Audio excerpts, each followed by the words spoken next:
पछतावा। बहू सिया को देखकर सास अरुंधति जी ने ताना मारते हुए बोली, बहुत दिन हो गए बहू तुम्हें इस घर की रोटी खाते हुए, लेकिन आज तक घर के लिए क्या किया है तुमने। सिया ने धीमे से कहा, मम्मी जी मैं तो रोज़ वही करती हूँ जो आप बोलती हैं।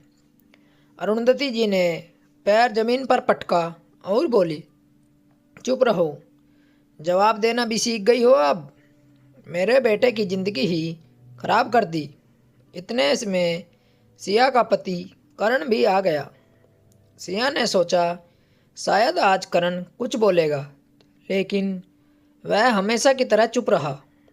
अरुंधति जी ने उसी के सामने कहना शुरू कर दिया, करण साफ सुन लो, यह लड़की इस घर के लायक नहीं है। ना कोई ढंग का काम, ना कोई खुशखबरी, बस बैठे रहती है। सिया का चेहरा उतर गया। शादी को 2 साल हो गए थे और यही बात सास हर बार उसके सामने उछाल देती थी। सिया ने पहली बार पूरा सख्त होकर कहा, मम्मी जी हर बात में मुझे ही दोष क्यों देती हैं। अरुंधति जी का गुस्सा और बढ़ गया। वह जोर से चिल्लाई, क्योंकि गलती तुम्हारी ही है। इस घर में कदम रखते ही मनुष्यत छा गई। करण फिर भी चुप था। सिया ने उसकी तरफ देखा और बोली, अब तुम कुछ बोलोगे भी या हमेशा की तरह चुप ही रहोगे। करण ने नज़रें फेर ली। बस यही देखकर अरुंधति जी को और हिम्मत मिल गई। वह उठी, दरवाजे की तरफ इशारा किया और बोली, अगर इतनी ही तकलीफ़ है तो यह घर छोड़ दो, अभी के अभी। सिया को लगा जैसे ज़मीन खिसक गई हो। उसने धीरे से कहा, मम्मी जी आप गुस्से में बोल रही हैं। अरुंधति जी ने फिर से चिल्लाकर कहा, नहीं, बिल्कुल होश में बोल रही हूँ मैं। इस घर से निकल जाओ। आंगन में खामोशी छा गई।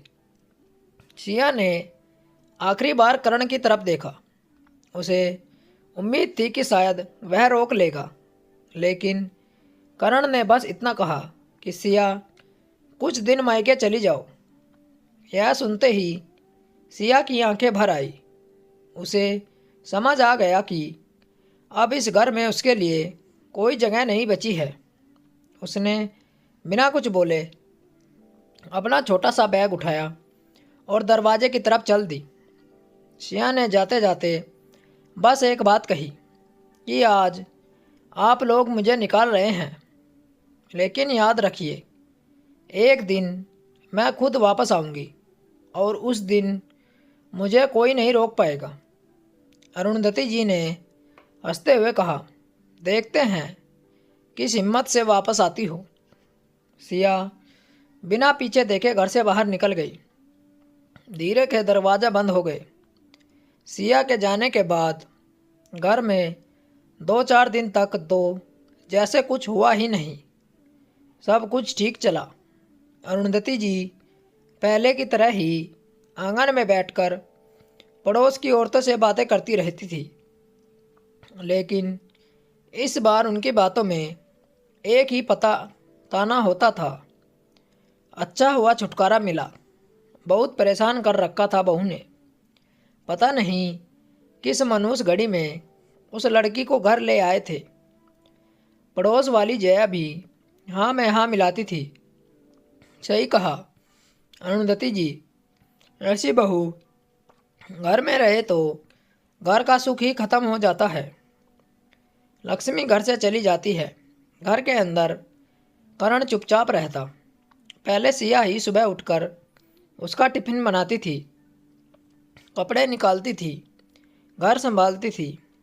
अब सब कुछ अस्त व्यस्त रहने लगा था। एक दिन करण ने माँ से धीरे से कहा, माँ सिया को वापस बुला लेते हैं, घर का माहौल भी ठीक हो जाएगा। अरुंधति जी ने तुरंत उसे डांट दिया, तुम्हें उसकी इतनी ही चिंता है तो उसके पास चले जाओ, लेकिन इस घर में वह लड़की वापस नहीं आएगी। करण फिर से चुप हो गया। दिन कुछ धीरे धीरे गुजरते गए। 2 महीने बाद करण की नौकरी भी छूट गई। घर में पैसों की तंगी शुरू हो गई। अरुंधति जी तब भी अपने फैसलों पर अड़ी रही। कभी कभी पड़ोस की औरतें पूछती, बहू का कुछ पता है? अरुंधति जी हंसकर कहती, पता नहीं कहाँ होगी। ऐसी लड़कियाँ ज़्यादा दिन अकेली टिक नहीं पाती। लेकिन सच यह था कि किसी को भी सिया की खबर नहीं थी। कुछ और महीने बीत गए। एक दिन दोपहर का समय था। अरुंधति जी आंगन में बैठी थी और करण चुपचाप कमरे में पड़ा था। तभी गली में अचानक एक बड़ी गाड़ी आकर रुकी। पड़ोस के लोग भी चौंक कर बाहर देखने लगे। गाड़ी धीरे से अरुंधति जी के घर के सामने आकर रुक गई। दरवाज़ा खुला और उसमें से जो लड़की उतरी, उसे देखते ही अरुंधति जी की आंखें फैल गई। वह कोई और नहीं, सिया थी। लेकिन आज उसकी चाल और चेहरा बिल्कुल अलग था।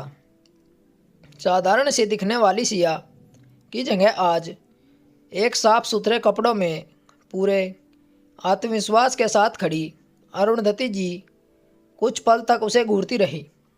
फिर ताना मारते हुए बोली, तो आखिर वापस आ ही गई। तू ज़्यादा दिन टिक नहीं पाई ना? सिया ने बिना घबराए सीधे जवाब दिया, मैं टिकने नहीं आई हूँ मम्मी जी, बस एक ज़रूरी काम से आई हूँ। इतने में करण भी बाहर आ गया। वह भी सिया को देखकर हैरान रह गया।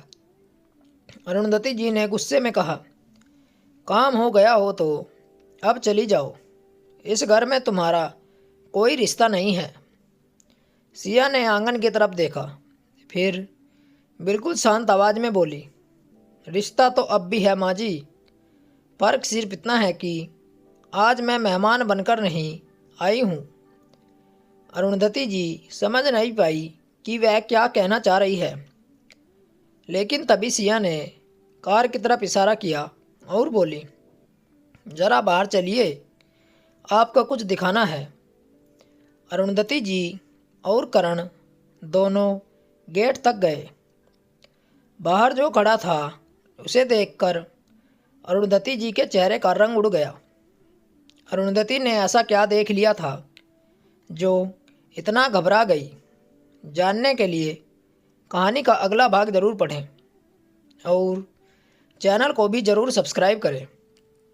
मिलते हैं आपसे कहानी के अगले भाग के साथ।